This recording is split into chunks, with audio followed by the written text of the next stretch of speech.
PC Pandey, Tagore children academy Surajgarh. आपको ज्ञात है कि टैगोर चिल्ड्रन एकेडमी द्वारा ऑनलाइन क्लासेस कंटिन्यू जारी की जा रही हैं, जिसमें हमारे कुशल एवं अनुभवी शिक्षकों द्वारा शिक्षण कार्य किया जा रहा है। आज मैं आपको गोलाकार संधारित्र के बारे में बताएंगे। गोलाकार संधारित्र इस शब्द से ही पता चल रहा है। इसमें धातु की दो संकेंद्री खोखले गोले होते हैं जो एक दूसरे को कहीं स्पर्श नहीं करते। इसमें आंतरिक गोले को एक विद्युत स्रोत द्वारा जोड़ के धनावेशित करते हैं और बाहरी यानी बड़े गोले का बाहरी सतह पृथ्वी से जोड़ देते हैं, जिससे स्थिर विद्युत प्रेरण के द्वारा इसका भीतरी सतह विपरीत आवेश से आवेशित होता है। इस तरह के समायोजन को ही गोलाकार संधारित्र कहते हैं। तो इसमें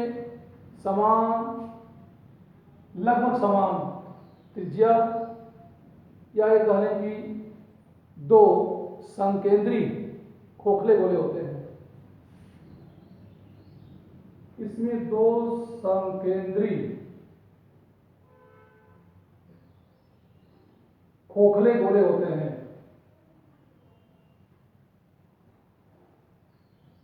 ये गोले एक दूसरे को कहीं स्पर्श नहीं करते।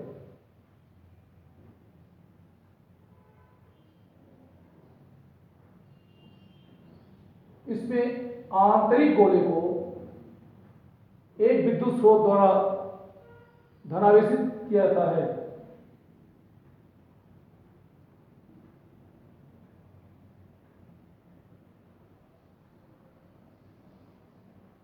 आंतरिक गोले को धनावेशित करते हैं इस बड़े आकार के गोले की सतह पर एक छिद कर देते हैं। इससे चालकता को ले आकर के आंतरिक गोले को धनावेशित किया जाता है। दोनों गोले संकेंद्री होते हैं। आंतरिक गोले की त्रिज्या R1 लेते हैं और बाहरी गोले की त्रिज्या R2 से दर्शाते हैं।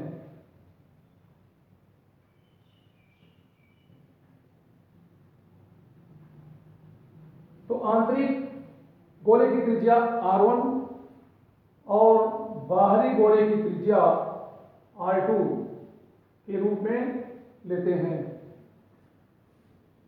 आंतरिक गोले को धनावेशित करते हैं और बाहरी गोले के बाहरी सतह को भू संपर्कित कर देते हैं। बड़े वाले गोले के बाहरी सतह को भू संपर्कित कर देने से प्रेरण के द्वारा इसका भीतरी सतह विपरीत आवेश से आवेशित हो जाता है। अर्थात यदि आंतरिक गोले पर धन आवेश है तो बाहरी गोले के भीतरी सतह पर प्रेरण के कारण ऋण आवेश उत्पन्न हो जाता है। जबकि बाहरी सतह पर बड़े गोले के बाहरी सतह पर इतना ही धनावेश उत्पन्न होता है, लेकिन बाहरी सतह पृथ्वी से जुड़े होने के कारण पृथ्वी से इलेक्ट्रॉन आकर धनावेशों को उदासीन कर देते हैं, जिससे बाहरी सतह पर आवेश शून्य होता है। इस तरह छोटे वाले गोले पर अगर आवेश का मान +Q तो बड़े गोले पर आवेश का मान -Q होता है। इस समायोजन को ही गोली या गोलाकार संधारित्र कहते हैं।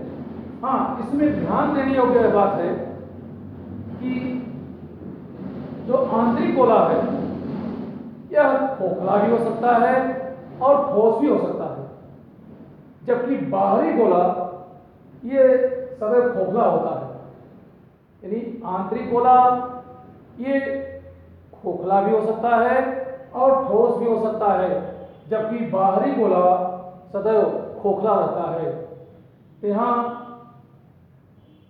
लगभग समान त्रिज्या के दो संकेंद्री धातु के गोले देते हैं। ये गोले एक दूसरे को कहीं स्पर्श नहीं करते। आंतरिक गोले को धनावेशित करते हैं, बड़े गोले के बाहरी सतह को पृथ्वी से संपर्कित कर देते हैं, जिससे प्रेरण के कारण इसका भीतरी सतह विपरीत आवेश से आवेश हो जाता है। इस तरह के समायोजन को गोली संधारित्र कहते हैं। इसमें धातु के दो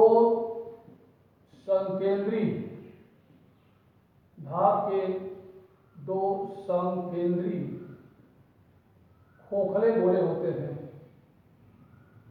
खोखले गोले होते हैं जो एक दूसरे को कहीं स्पर्श नहीं करते, जो एक दूसरे को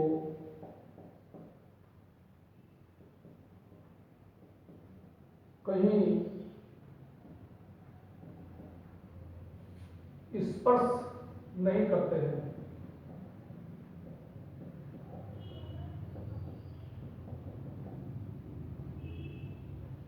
इसमें आंतरिक गोले को,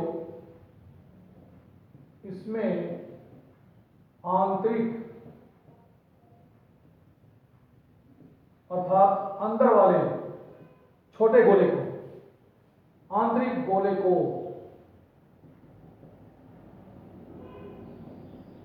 विद्युत स्रोत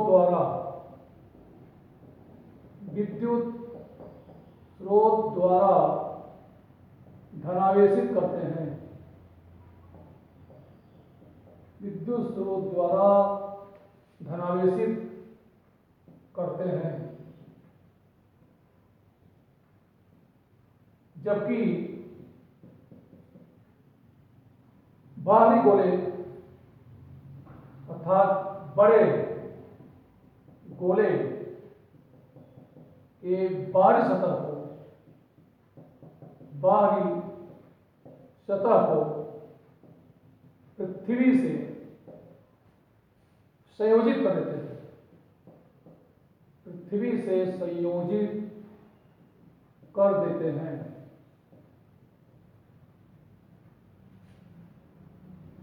जिससे इसका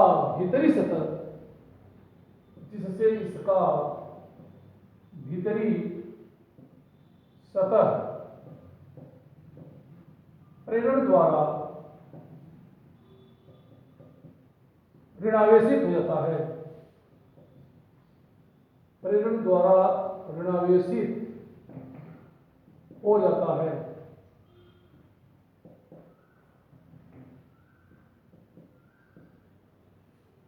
इस तरह के समायोजन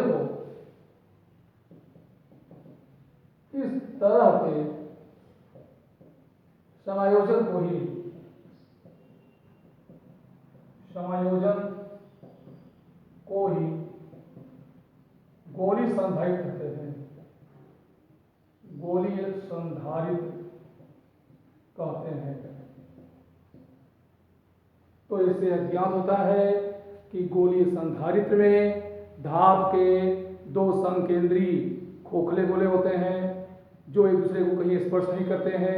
आंतरिक गोले को धनावेशित करते हैं, बाहरी गोले के बाहरी सतह को पृथ्वी से संपर्कित कर देते हैं, जिससे भीतरी सतह विपरीत आवेश से आवेशित हो जाता है। इस तरह एक गोले पर धनावेश तथा दूसरी पर ऋणावेश उपस्थित हो जाते हैं। इस समायोजन को गोली संधारित्र कहते हैं। मान लेते हैं कि इनकी त्रिज्याएं R1 और R2 हैं। माना गोलों की त्रिज्याएं R1 और R2 हैं तथा इन पर आवेश का मान Q है। इन गोलों का आवेश का मान Q है, इनकी त्रिज्याएं R1 और R2 हैं। पहले हम इन गोलों के बीच में पराविक विभवांतर ज्ञात करते हैं, क्योंकि चाहे समांतर प्लेट संधारित्र हो, गोली संधारित्र हो, बेलनाकार संधारित्र हो, अगर उसकी धारिता ज्ञात करनी है तो सबसे पहले हम प्लेटों के बीच, गोलों के बीच या बेलनों के बीच पड़ावी विभवांतर ज्ञात करते हैं। तो सबसे पहले इनके गोलों के बीच पड़ावी विभवांतर ज्ञात करते हैं। यहाँ देख रहे हैं कि इन गोलों पर आवेश है, अतः इसके कारण विभव उत्पन्न होता है। छोटे वाले गोले के सतह पर इसके स्वयं के आवेश कारण विभव उत्पन्न होता है। तो छोटे गोले के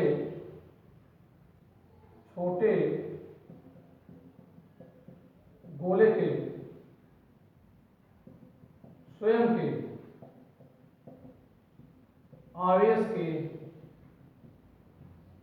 कारण उत्पन्न विभव,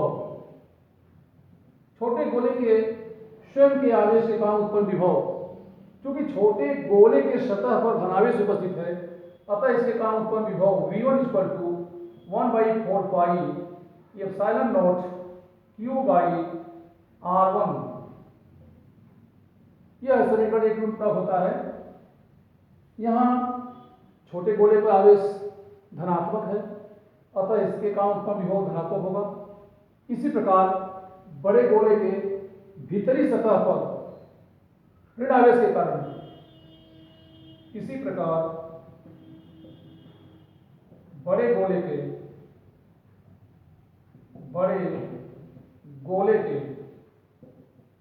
आंतरिक सतह पर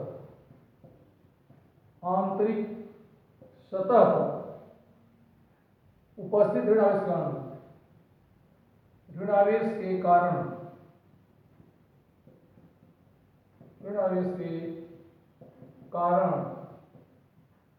उत्पन्न विभव,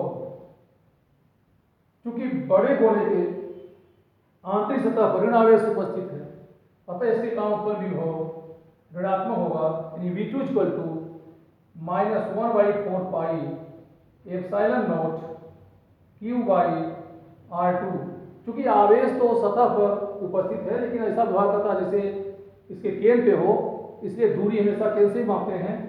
तो बड़े गोले के आंतरिक सतह पर ऋण आवेश के कारण उत्पन्न विभव V2 = -1/4 pi epsilon not Q by R2 होता है। यह समीकरण 2 के रूप में प्राप्त होता है। यहाँ देख रहे हैं कि बड़े गोले के बाहरी सतह पर आवेश अनुपस्थित है, अतः इसके बाहरी सतह पर, यानी इसके पृष्ठ पर, बड़े गोले के पृष्ठ पर विभव मान 0 होगा। अब गोलों के बीच पड़ावी विभवांतर ज्ञात करते हैं। अतः गोलों के बीच पड़ावी विभवांतर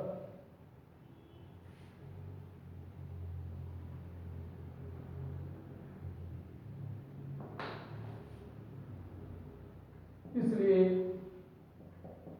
गोलों के बीच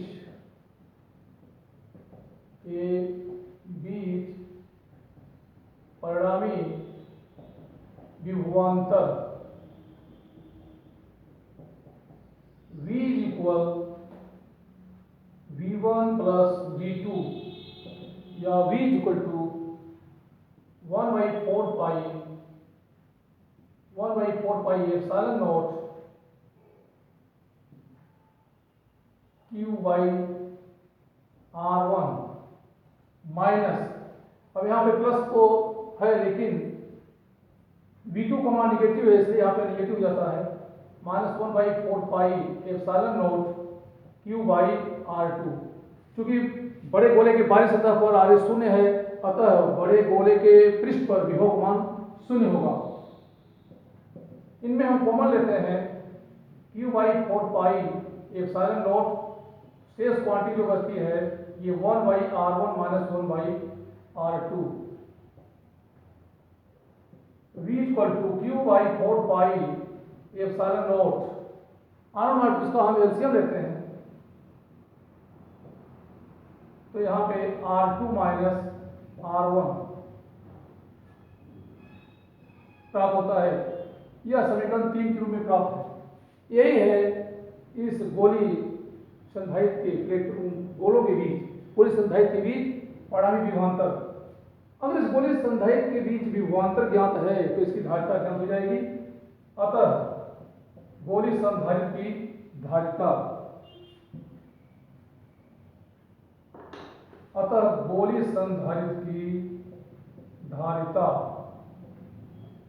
गोलीय संधारित्र की धारिता। हमें जानते हैं कि विद्युत धारिता का सूत्र C = Q/V होता है। यह समीकरण 4 के रूप में प्राप्त होता है।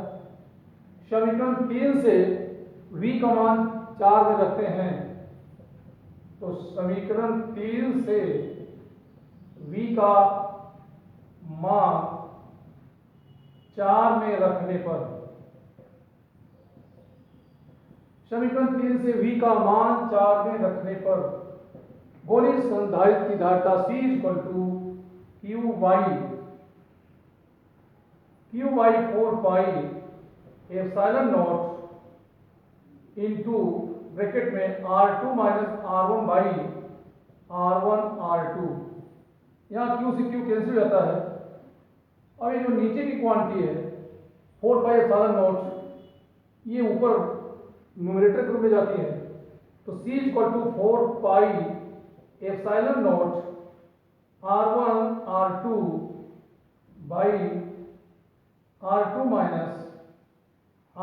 - प्राप्त होता है।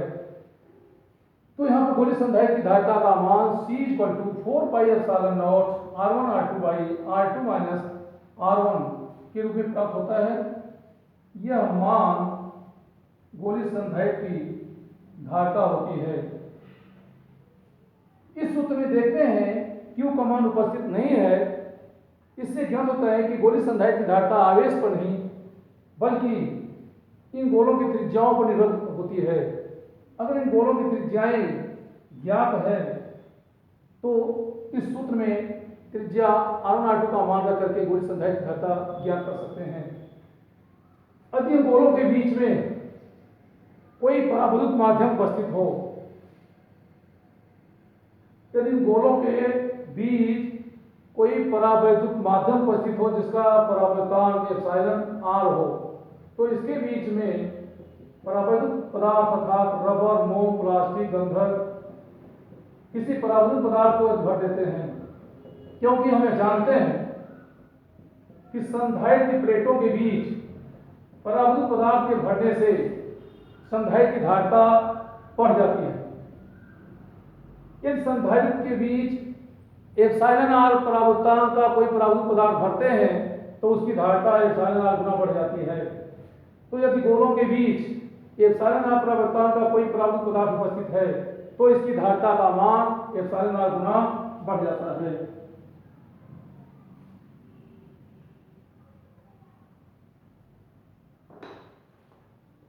यदि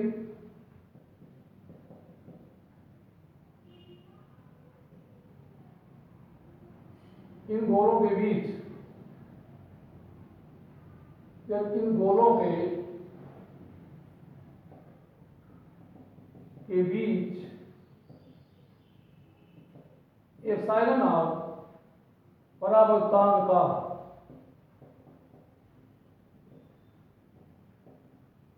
परावर्तन का कोई परावैद्युत पदार्थ भर देते हैं, कोई परावैद्युत पदार्थ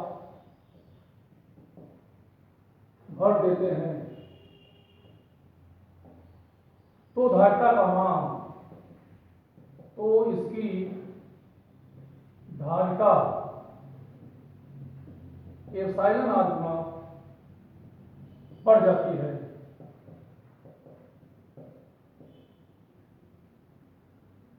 क्योंकि हम जानते हैं कि परावैद्युत पदार्थ की उपस्थिति में संधारित्र की धारिता वायु की उपस्थिति में धारिता का εr गुना हो जाता है। अतः गोलीय संधारित्र की धारिता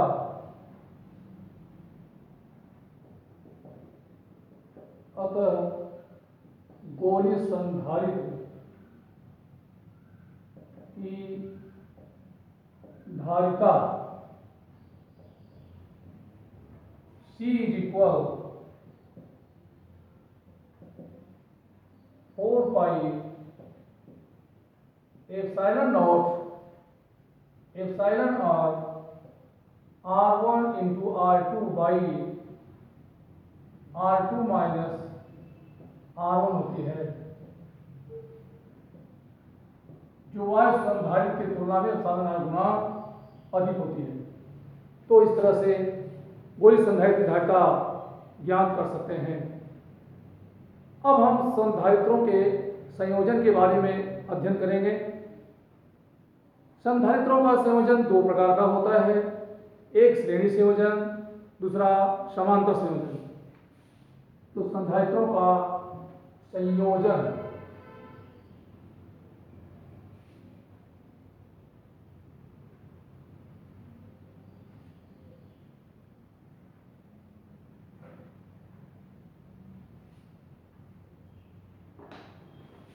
संधारित्रों का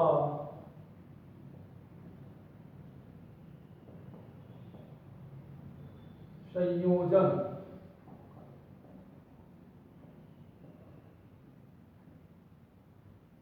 combination of capacitors,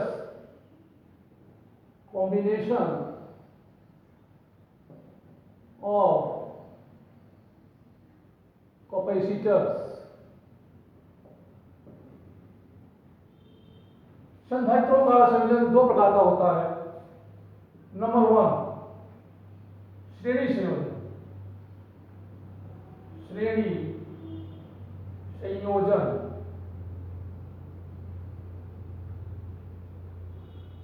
series combination, series combination.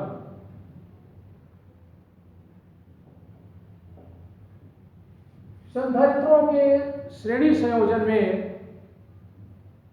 जुटे हुए संधारित्रों की प्लेटों पर आवेश का मान तो समान होता है, जबकि इनकी प्लेटों के बीच विभवांतर भिन्न भिन्न होता है। संधारित्रों के श्रेणी संयोजन में पहले संधारित्र की अंतिम प्लेट दूसरे संधारित्र की पहली प्लेट से, दूसरे की अंतिम प्लेट तीसरे संधारित्र की पहली प्लेट से, इसी तरह आगे क्रम में जोड़ते हैं। इसका मतलब जब एक संधारित्र की अंतिम प्लेट दूसरे संधारित्र की पहली प्लेट से जुड़ी होती है, तो इस तरह का संयोजन श्रेणी क्रम कहलाता है।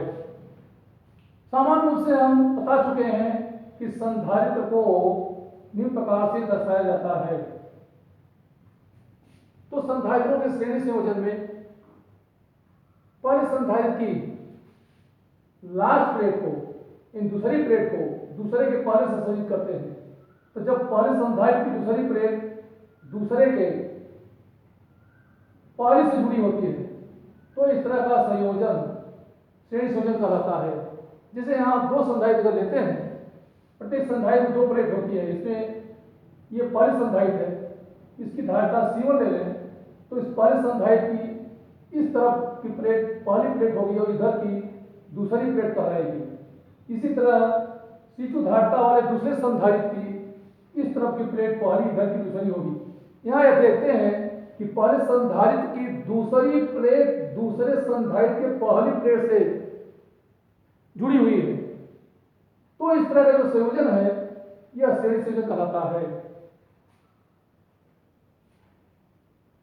तो इस प्रकार के संयोजन में जब पहले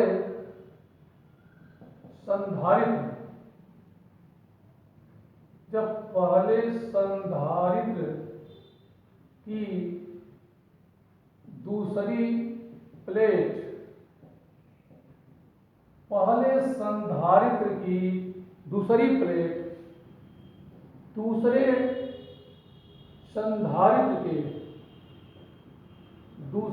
संधारित्र के पहली प्लेट से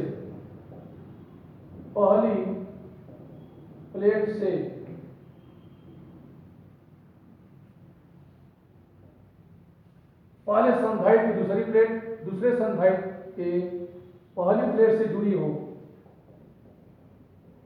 तथा दूसरे संधारित्र की अंतिम प्लेट तीसरे संधारित्र के अंतिम प्लेट तीसरे संधारित्र के पहली प्लेट से जुड़ी, तीसरे संधारित्र के पहली प्लेट से जुड़ी हो तो इस प्रकार के संयोजन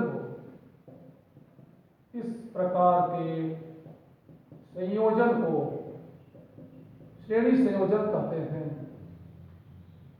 श्रेणी संयोजन कहते हैं। इसे हम दूसरे रूप से भी परिभाषित कर सकते हैं। संधारित्रों का वह संयोजन जिसमें सभी संधारित्रों की प्लेटों पर आवेश के मान तो समान हो, जबकि प्लेटों के बीच विभवांतर भिन्न भिन्न हो, तो इस तरह के संयोजन को भी श्रेणी संयोजन कहा जाता है। इसमें मानते हैं कि तीन संधारित्र देते हैं। माना C1 C2 C3 धारिताओं के तीन संधारित्र देते हैं। इनको एक बैटरी से जोड़ते हैं, बैटरी से जोड़ करके इनको आवेशित करते हैं।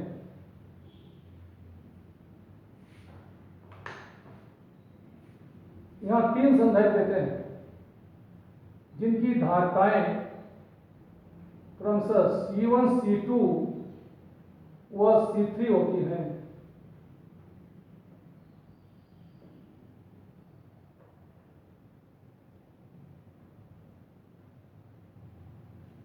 इन संधारित्रों को बिंदुओं A व B के बीच श्रेणी क्रम में संयोजित करते हैं। इनको आवेशित करने के लिए एक V वोल्ट की बैटरी से संयोजित करते हैं।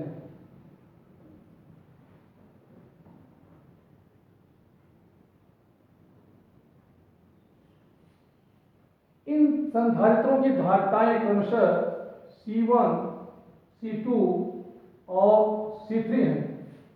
माना C1 C2 व C3 धारिताओं के तीन संधारित्रों को श्रेणी क्रम में बिंदुओं A व B के बीच संयोजित किया गया है।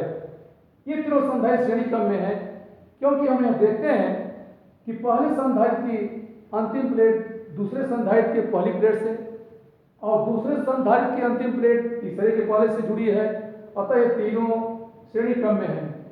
पहले संधारित्र की प्लेट को धन सिरे से, बैटरी के धन सिरे से जोड़ा जाता है।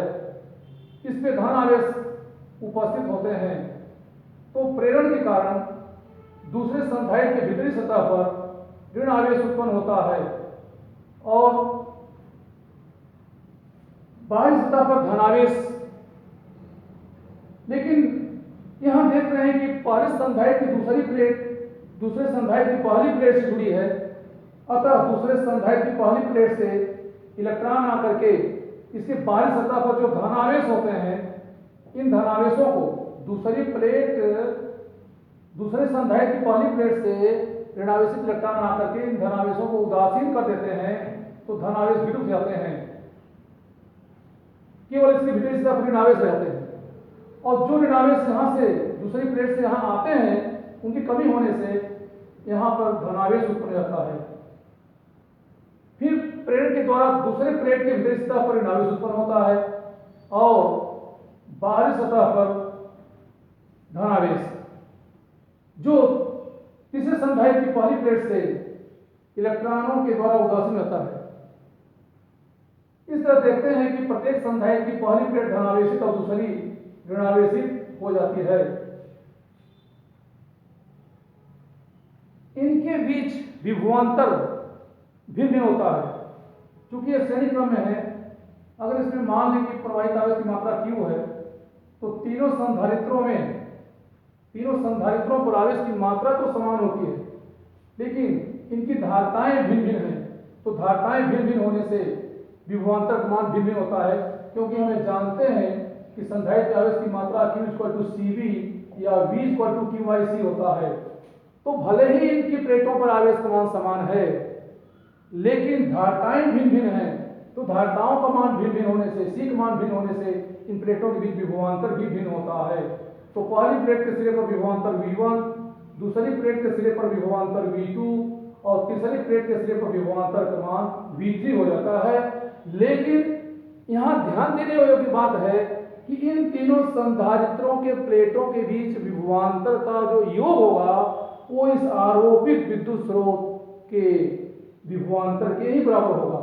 अर्थात इन तीनों संधारित्रों के प्लेटों के बीच उत्पन्न विभवांतर का योग इस विद्युत स्रोत अर्थात इस बैटरी के विभवांतर V के बराबर होता है। तो श्रेणी क्रम में जुड़े हुए संधारित्रों की कुल धारिता हम ज्ञात करते हैं। तो माना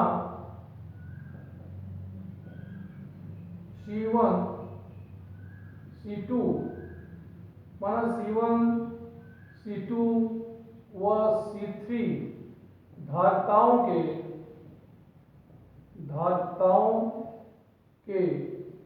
तीन संधारित्रों को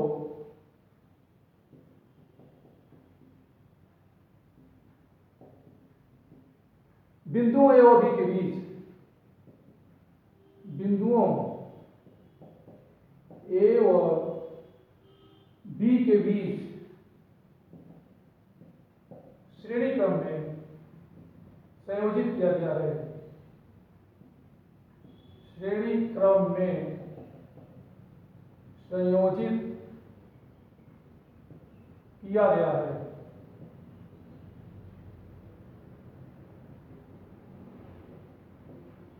C1 C2 और C3 धारिताओं के तीन संधारित्रों को बिंदुओं A और B के बीच श्रेणी क्रम में संयोजित किया गया है। इनकी प्लेटों के बीच इन्हें विद्युत स्रोत से संयोजित करने पर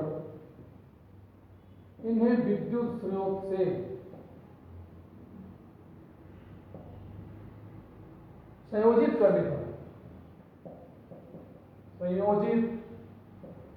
करने पर इनके प्लेटों के बीच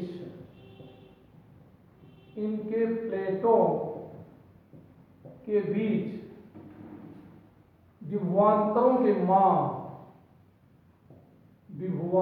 के मान क्रमशः V1 V2 और V3 होता है।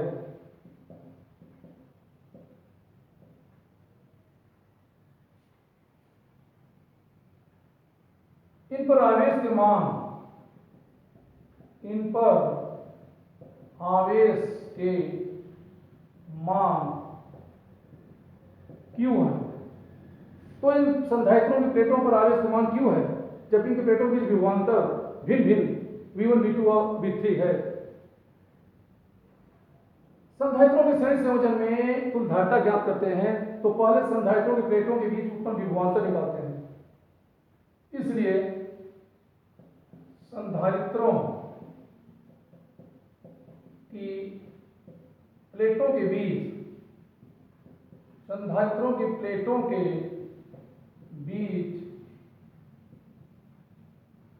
कुल विभवांतर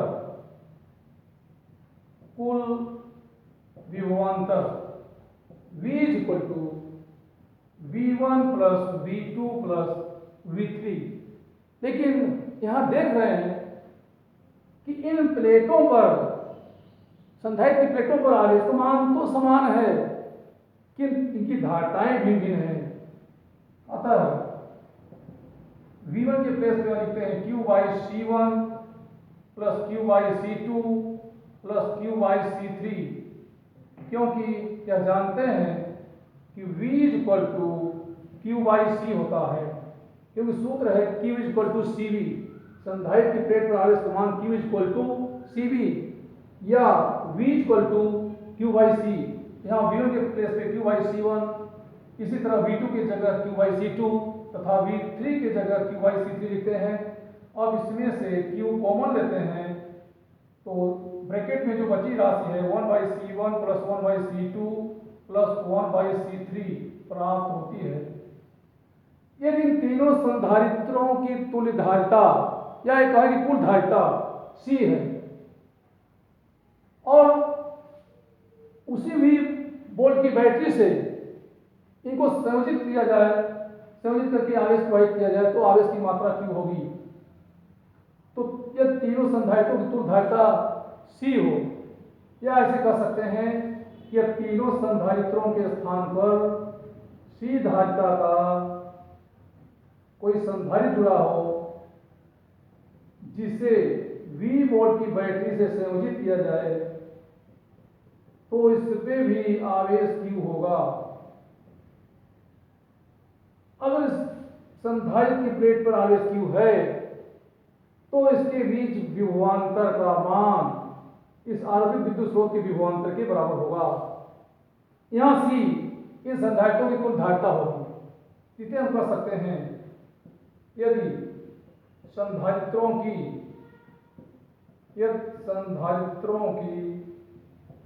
तुल्य धारिता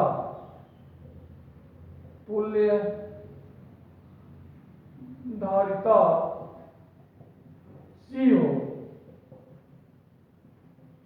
यह श्रेणी क्रम में जुड़े तीनों संधारित्रों की तुल्य धारिता C हो तो इसके सिरे पर उत्पन्न विभवांतर V Q/C होगा।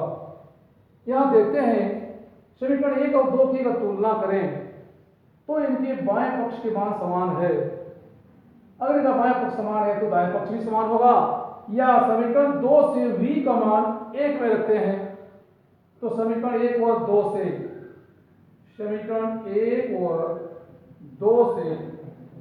तुलना करने पर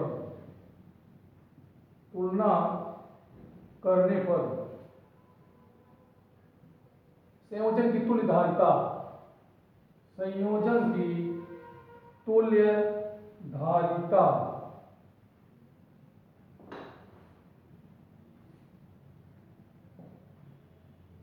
समीकरण 1 और 2 से तुलना करने पर संयोजन की तुल्य धारिता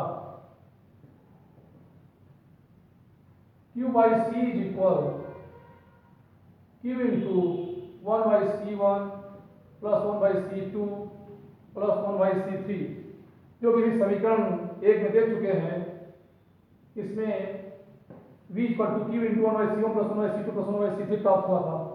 यहाँ दोनों तरफ Q से Q कैसे जाते हैं, या 1/C is equal 1/C1 plus 1/C2 plus 1/C3 प्राप्त होता है।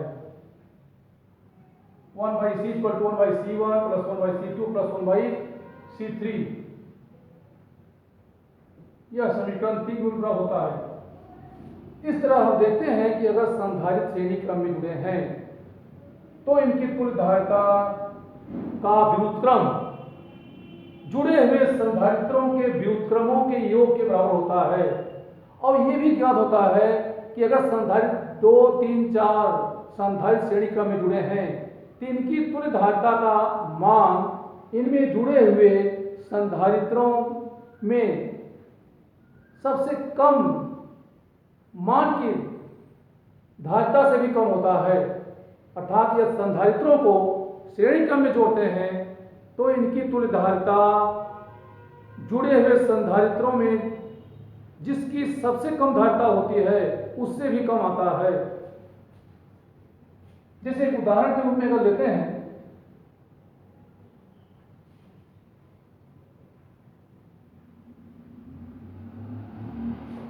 यदि एक उदाहरण के रूप में लें, जैसे 3 संधारित्र जिनकी धारिताएं 2 माइक्रोफैरेड, 4 माइक्रोफैरेड व 8 माइक्रोफैरेड है,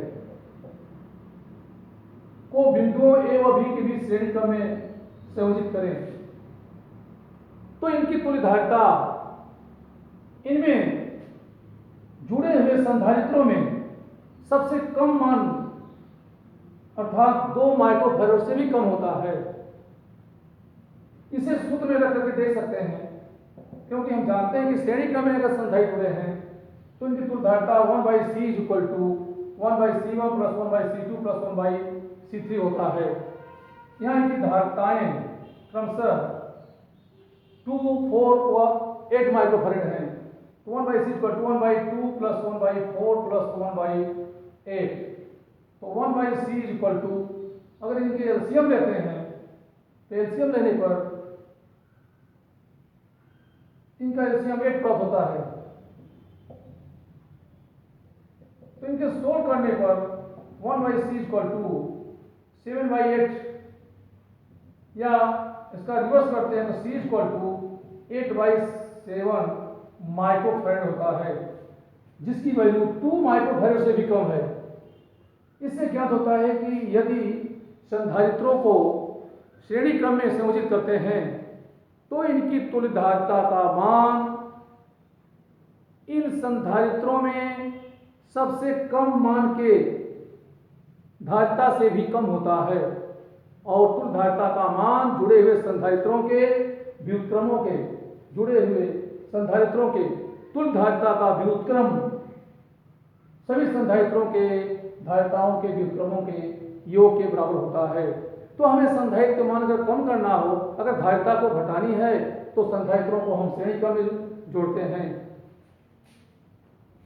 और इनके बीच में परावैद्युत पदार्थ अगर भर देते हैं तो परावैद्युत पदार्थ के भरने से इनकी धारिताएं भिन्न हो जाती हैं।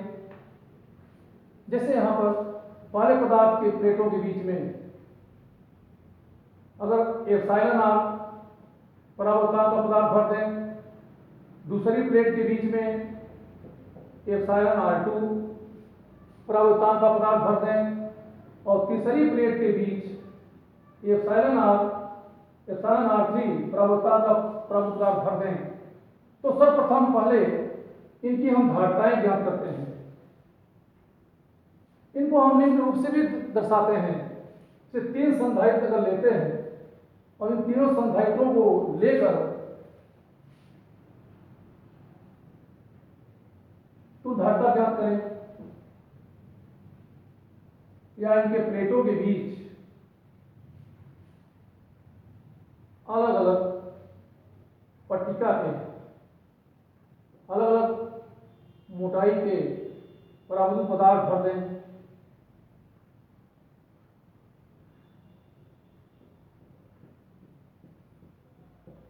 पहली पट्टिका का मोटाई T1 ले लें, दूसरी पट्टिका की मोटाई T2 ले लें, और तीसरी पट्टिका की मोटाई T3 ले लें। प्रारंभ में संधारित्र के प्लेटों के बीच की दूरी अगर d लेते हैं तो इन पट्टिकाओं की कुल मोटाई का योग अर्थात T1 plus T2 plus T3 तीनों का योग d के बराबर हो जाता है। तो इस संधारित्र की प्लेटों के बीच भिन्न भिन्न मोटाई और परावर्तन के परावैद्युत पदार्थों को भर दिया जाता है। यहाँ देखते हैं कि इनकी परावर्तन का मान भिन्न भिन्न है और इनकी मोटाई भी भिन्न भिन्न है।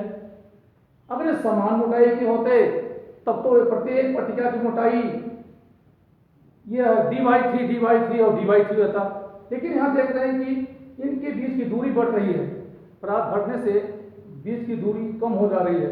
अगर बीच की दूरी बढ़ जाती है तो ये श्रेणी क्रम में हो गए, क्योंकि यहाँ पहले संधारित्र की अंतिम प्लेट दूसरे के पहले से और दूसरे की अंतिम तीसरे के पहले जुड़ी हुई है। तो इस तरह इसे हम श्रेणी क्रम में लेते हैं और इस प्रकार दर्शाते हैं। तो पहले इनकी अलग अलग हम धारिताएं ज्ञात करते हैं। पहले संधारित्र की धारिता मान लो C1, दूसरे की C2 और तीसरे की C3 है। तो पहले संधारित्र की धारिता C1 equal to epsilon r1 epsilon naught a by T1, क्योंकि पहली मोटाई यहां पर ले लेते हैं T1, क्योंकि सूत्र जानते हैं कि वायु संधारित्र की धारिता epsilon naught a by D होती है। और वायु संधारित्र को पूर्ण रूप से पराभूत पदार्थ से घट है जिसका परावर्तन एप्सिलॉन आर है, तो उसकी धारिता का मान एप्सिलॉन आर गुना बढ़ जाता है। तो टी डी यहाँ पे इनके प्लेटों के बीच की दूरी है। और यहाँ हम देख रहे हैं कि इन पट्टिकाओं की जो मोटाई है वो T1, T2 और T3 है। तो पहले संधारित्र की धारिता C1 epsilon R1 epsilon naught A by T1। इसी प्रकार दूसरे संधारित्र की जो धारिता होगी C2 epsilon R2 epsilon naught A by T2। क्योंकि यहाँ प्लेटों का क्षेत्रफल तो समान है, प्लेटों का क्षेत्रफल समान है, केवल इनकी मोटाई भिन्न भिन्न है। इसी तरह तीसरे संधारित्र की धारिता C3 epsilon R3 epsilon naught A by T3 होता है। अब देख रहे हैं कि तीनों संधारित्र श्रेणी क्रम में हो गए, अतः इनकी तुल्य धारिता 1 by C equal to 1 by C1 plus 1 by C2 plus 1 by C3 इस सूत्र से ज्ञात करते हैं। तो यहाँ पे 1 by C equal to 1 by epsilon R1 epsilon naught A by T1 plus 1 by epsilon R2 epsilon naught A by T2 तथा 1 by epsilon R3 epsilon naught A by T3 होता है, जिसमें ये T1, T2, T3 ऊपर जाते हैं। तो 1 by C equal to T1 by epsilon R1 epsilon